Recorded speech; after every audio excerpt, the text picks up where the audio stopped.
জয় ঠাকুর। শ্রী শ্রী রামকৃষ্ণ পুঁথি তৃতীয় খণ্ডের অন্তর্গত দিনাচার এই অধ্যায় থেকে আমরা আজ পঞ্চম দিন পাঠ করছি। আজকের পাঠের মধ্যে দিয়ে এই দিনাচার এই অধ্যায় সমাপ্ত হবে। আজ পর্ব 357, পৃষ্ঠা সংখ্যা 231। এর আগের পাঠে আমরা দেখেছি না ঠাকুর এই কলিকালে এখন সময়ের গতি যা বুঝছেন, তাতে করে তিনি কি করলেন না নিজেকে সর্বাগ্রে তিনি নিরহংকারী হয়ে নিরক্ষর হয়ে এই ধরাধামে এলেন। এসে তিনি দিনাচার অর্জন করলেন। সকলের কাছে আগে নিজে তিনি মাথা নত করলেন, কেননা লীলার জন্য তিনি এইগুলো করেছেন, জীব শিক্ষা দেওয়ার জন্য তিনি এইগুলো করেছেন, অন্য কোনো কিছুর জন্য নয়। এই জগতে এইবারে ঠাকুর এসে প্রথমে কি করলেন, একটা অদ্ভুত লীলাকাণ্ড করলেন।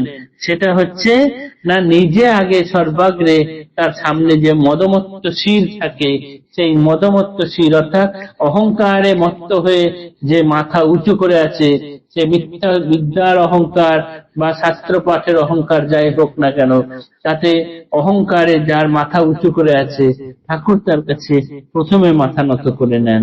ফলে অপরজন বেশিক্ষণ মাথা তার তুলে রাখতে পারেন না, তার কাছে নুইতে বাধ্য। এই অবধি আমরা গত দিনে পাঠ করেছিলাম।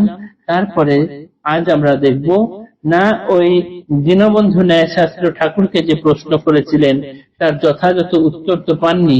ঠাকুর শুধু বলেছেন আমি দাসানুদাস, সকলের দাস, কিন্তু তার পৈতে নেই তিনি ব্রাহ্মণের প্রণাম পাওয়ার যোগ্য কিনা, এই সঠিক উত্তর জানতে চাইছেন। একদম সঠিক, যেটি জানতে চাইছি সেইটি বলো, অন্য কোনো কিছু না। আর ঠাকুর ততবার বলছেন যে না আমি সবার নিচে, আমি সকলকে প্রণাম করব, সকলেই আমার কাছে প্রণম্য। কিন্তু শাস্ত্র পাঠী এখানে জানতে চাইছেন তুমি প্রণাম পাওয়ার যোগ্য কিনা সেটা বলো। ঠাকুর সেক্ষেত্রে কোনো কথারই উত্তর দিচ্ছেন না। এর পরের অংশ আজকে আমরা দেখব।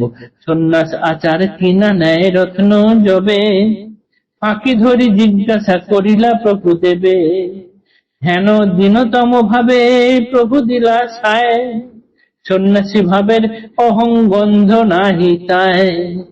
ঠাকুর এটুকু শুধু সায় দিলেন যে হ্যাঁ আমি সন্ন্যাস নিয়েছি, কিন্তু তিনি যে সন্ন্যাস নিয়েছেন তার এতটুকু অহংবোধ, তার গন্ধ কিচ্ছু নেই তার শরীরে, তার ভাবে, তার আচারে।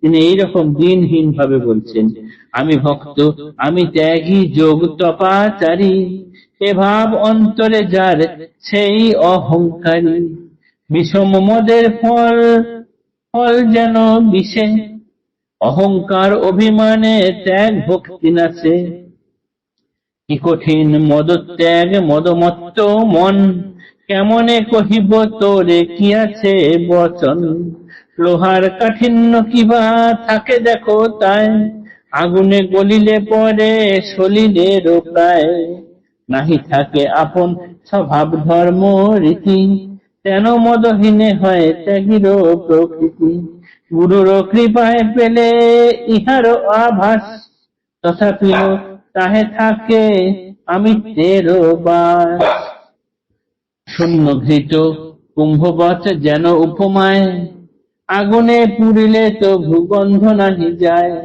শ্রীপ্রভুর স্থিতি কোথা ভাব কিরকম, নরশিরে কখনো না হয় নিরূপণ, গন্ধাদি বর্জিত ভাব বুঝা মহা দায়, যে ভাব সর্বদা বহে শ্রীপ্রভুর গায়ে, না যোগায় বাক্যে দিতে আভাস তাহার, যেভাবে সন্ন্যাসী প্রভু করিলা স্বীকার, যাহার আভাসে ন্যায় রত্ন ভাগ্যবান, নয় উন্নত শির করিল প্রমাণ, প্রভু দেবে একবার প্রণামে কি ফলে, অবশ্য পাইবে বার্তা চরিত শুনিলে, দেখিয়া অনন্য মন যত লোকজন, হিত উপদেশ উক্তি বিবিধ রকম, নানা রঙ্গ রসে ভরা প্রচুর প্রচুর, সরল উপমা সহ শ্রুতি সুমধুর,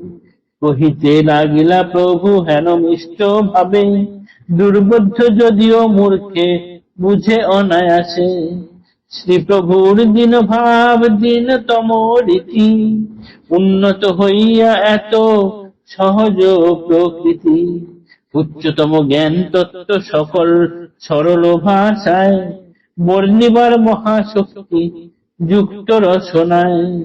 দেখিয়া শুনিয়া পায় গড়াইয়া পরে, আছিল একত্র যত সভার ভিতরে।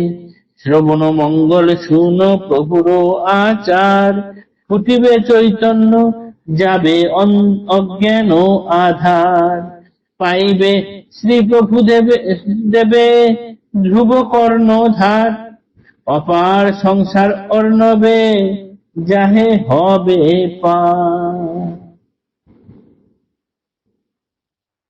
ঠাকুরের কাছে যখন দীনবন্ধু ন্যায়শাস্ত্র প্রশ্ন করছেন, ঠাকুর খুব সহজ সরল ভাবে উত্তর দিয়েছেন যে হ্যাঁ, আমি যোগ তপ আচারী, আমি সন্ন্যাসী, কিন্তু তাতে এতটুকু অহংকার নেই। এই অহংকার যিনি নাশ করতে না পারেন, তার সন্ন্যাস নেওয়া বৃথা। এই অহংকারের জন্যই না মদমত্ত হয়ে ওঠে মন, এবং সেইটিকে যতক্ষণ না দূরে রাখতে পারা যায় ততক্ষণ তার অহংত্যাগ হয় না। যেমন সন্ন্যাসীদের ক্ষেত্রে, ত্যাগীদের ক্ষেত্রে কি হয় না, লোহা যেমন খুব গরমে তরল প্রকৃতির হয়ে যায়, জলের মতো হয়ে যায়, সন্ন্যাসীরাও ত্যাগের মাধ্যমে তাদের নিজেদের স্বভাব চরিত্রকে, অহংকারকে একেবারে জলের মতো করে ফেলেন। এবং এইটাই হলো প্রকৃত উদাহরণ। যিনি এটা করতে না পারেন তাহার পক্ষে এই শাস্ত্রপাঠ, এই ত্যাগ, এই সন্ন্যাস সমস্ত কিছুই বৃথা হয়ে যায়। এই কথা যখন দীনবন্ধু ন্যায়শাস্ত্র বুঝলেন, তখন আপনা আপনি প্রভুর পাদ পদ্মে তার উন্নত শির নত হয়ে গেল। তিনি ঠাকুরকে প্রণাম করলেন। তার দেখা দেখি তখন অন্যান্য যারা ছিলেন তারাও সকলে প্রভুর পাদ পদ্মে লুটিয়ে পড়ল। শ্রীপ্রভুর দীনভাব দীনতম রীতি, উন্নত হইয়া এত সহজ প্রকৃতি। তিনি অনেক উন্নত, অনেক উঁচুতে থাকেন, সেইখানে থেকেও এত সহজে সমস্ত কিছু ব্যাখ্যা করে দেন যে সবাই অবাক হয়ে যান। অতি যিনি বোকা বুদ্ধির, তিনিও খুব সহজে ঠাকুরের কথা বুঝতে পেরে যান। শ্রবণ মঙ্গল শুন প্রভুর আচার প্রচার, ফুটিবে চৈতন্য যাবে অজ্ঞান আধার। জয় ঠাকুর।